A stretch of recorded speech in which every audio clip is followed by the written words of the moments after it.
Ganesha tutorials YouTube ಚಾನೆಲ್ಗೆ ಸ್ವಾಗತ. ಈ ಚಾನೆಲ್ ಅನ್ನು ನೀವು ಮೊದಲ ಬಾರಿಗೆ ನೋಡುತ್ತಿದ್ದರೆ ಸಬ್ಸ್ಕ್ರೈಬ್ ಮಾಡಿ ಹಾಗೂ ಬೆಲ್ ಐಕಾನ್ ಅನ್ನು ಪ್ರೆಸ್ ಮಾಡಿ. मेरे प्यारे बच्चों, आज मैं 8वीं कक्षा के पाठ पढ़ा रही हूँ.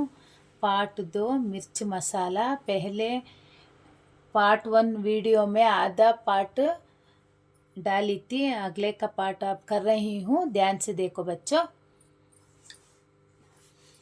कुछ ही देर बाद किसी पड़ोसन ने सुना कि बोलू के मुँह से झुंडा का झुंडा कबूतर, कौवे, ಗೊರಯ್ಯ, ಮುರ್ಗಿ ಆದಿ ನಿಕಲ್ ರಹೆ ಹೇ. ಸ್ವಲ್ಪ ಸಮಯದ ನಂತರ ನೆರೆಮನೆಯ ಹೆಂಗಸರೆಲ್ಲ ಕೇಳಿಸಿಕೊಂಡರು. ಏನಂದರೆ, ಬೋಲುವಿನ ಬಾಯಿಂದ ಪಾರಿವಾಳಗಳು, ಕಾಗೆಗಳು, ಗುಬ್ಬಚ್ಚಿಗಳು, ಹುಂಜಗಳು ಹೊರಗೆ ಬರ್ತಾ ಇದೆ ಅಂತ.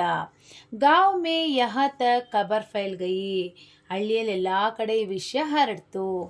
आकार तथा रंग के पक्षी, विदेशों के पक्षी भी बोलू के मुँह से निकल रहे हैं और इन पक्षियों से आकाश भर गया है, राही का पहाड़ बन गया.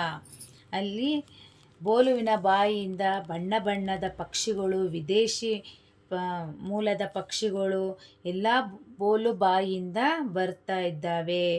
ಆ ಪರಿಣಾಮವಾಗಿ ಎಲ್ಲ ಆಕಾಶದಲ್ಲಿ ಆ ಪಕ್ಷಿಗಳು ಫುಲ್ಲು ತುಂಬಿಕೊಂಡಿದ್ದಾವೆ. ಈ ಚಿಕ್ಕ ವಿಷಯ ದೊಡ್ಡ ವಿಷಯ ಆಗಿ ಎಲ್ಲ ಕಡೆ ಹರಡ್ತು. यहाँ ಚಮತ್ಕಾರ देखने के लिए दूर दूर से लोग आने लगे. ಈ ಪವಾಡವನ್ನು ನೋಡೋದಕ್ಕೆ ದೂರ ದೂರದಿಂದ ಜನರು ಬರೋದಕ್ಕೆ ಶುರು ಮಾಡಿದ್ರು.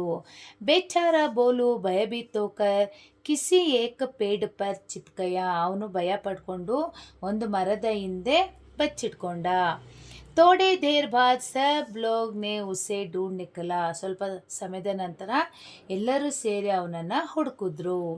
उसकी घबराहट देखकर लोगों को समझ आया कि किसी भी रहस्य को बताने से पहले 10 बार सोचना चाहिए.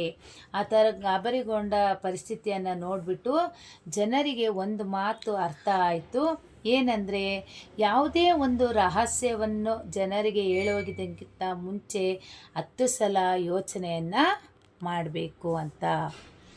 अच्छा बच्चा, पार्ट 2 वीडियो में इसे अपलोड करती हूँ, देकर पढ़ लेना. इसका नोट्स बायो लिंक में अपलोड करती हूँ, देकर पढ़ लेना. ಲೈಕ್ ಮಾಡಿ, ಶೇರ್ ಮಾಡಿ, ಸಬ್ಸ್ಕ್ರೈಬ್ ಮಾಡಿ. ಡೌಟ್ಸ್ ಇದ್ದರೆ ಕಮೆಂಟ್ ಮಾಡಿ. Thank you.